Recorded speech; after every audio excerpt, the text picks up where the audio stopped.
안녕하세요, 트래블튜브. 오늘은 일본이 서서히 한국에서 물러서고 있는 현 상황 3가지에 대해 알아보겠습니다. 일본이 출구 전략을 실시하는 것과 같은 정황이 포착되어 관심을 끌고 있습니다. 수출 규제로 한일 간의 악화 일로로 치닫았던 모습입니다만 이제는 일본에서 수출 규제 해제 혹은 유화 제스처를 다양하게 보이고 있는 모습이 나오고 있습니다. 크게 3가지 국면으로 살펴보겠습니다. 첫 번째, 각 지방자치 여행객 대환영 행사. 삿포로의 치토세 공항에는 한국 관광객 감소 등으로 인해서 큰 우려를 더하며 공항에 도착하는 관광객 등에게 성대한 환영을 통해서 관광객 유치에 힘쓴다는 계획입니다.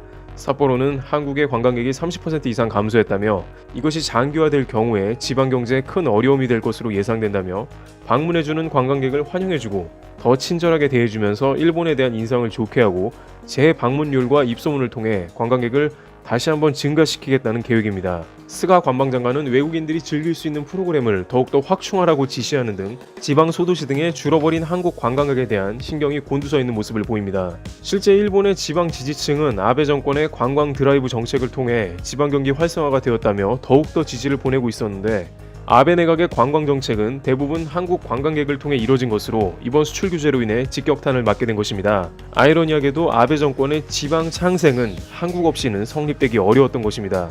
따라서 다시 한국 관광객에 정성을 다하고 다가오는 도쿄올림픽에 외국 관광객 4천만 명 목표로 다시 뛰자는 각오를 다지며 다소 한국의 유화 제스처를 간접적으로나마 보내는 모습입니다. 두 번째, 포토레지스트 두 번째 허가. 일본 정부가 수출 규제로 삼았던 품목 중 하나인 포토레지스트의 두 번째 허가가 나왔습니다. 역시 대상은 삼성전자로 이달 초에 처음 허가한 데 이어 두 번째로 해당 물량은 6개월분인 것으로 전해졌습니다. 고순도 불화수소와는 다르게 포토레지스트는 군사 전용 가능성이 거의 없다는 지적을 받아왔기 때문에 일본 정부에서 허가하지 않을 이유가 없다는 게 중론이었습니다.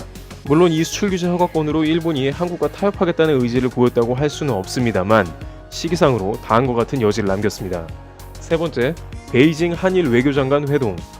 바로 그 시기상 여지라는 것은 강경화 장관과 고노다로 일본의 외무상이 베이징에서 21일 만나기 이전에 이러한 허가가 떨어졌다는 것이 모종의 메시지를 보낸 것이라는 해석이 제기되는 것입니다.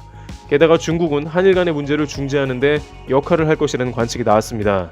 중국 입장에서는 미중 무역 전쟁 중이기 때문에 한중일 FTA 협정과 RCEP 등 동북아시아에서 경제 협력을 통해 미국 관세 충격을 줄이고 시장을 넓히려는 의도를 가지고 있기 때문에 사전에 한일 간 관세 협정을 공들여 온 것으로 알려졌습니다.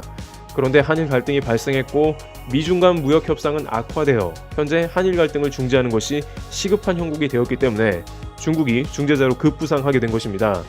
연합이 인용한 SNP에 따르면 황다후이 인민대 교수가 중국은 한중일이 협력하는 것이 3자 모두에게 더 큰 이득이 될 것이라고 설득할 것으로 말했다면서 한일 갈등의 중재자 역을 강조했습니다. 지금 한일 간에는 누가 먼저 물러서면 체면이 서지 않는데 중국의 중재는 양국의 문제를 품위를 지키며 마무리할 기회라는 것이죠.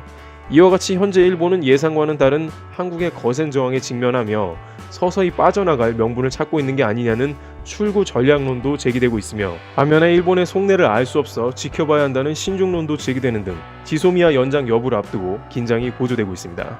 트래블튜브 여기서 마치겠습니다. 감사합니다.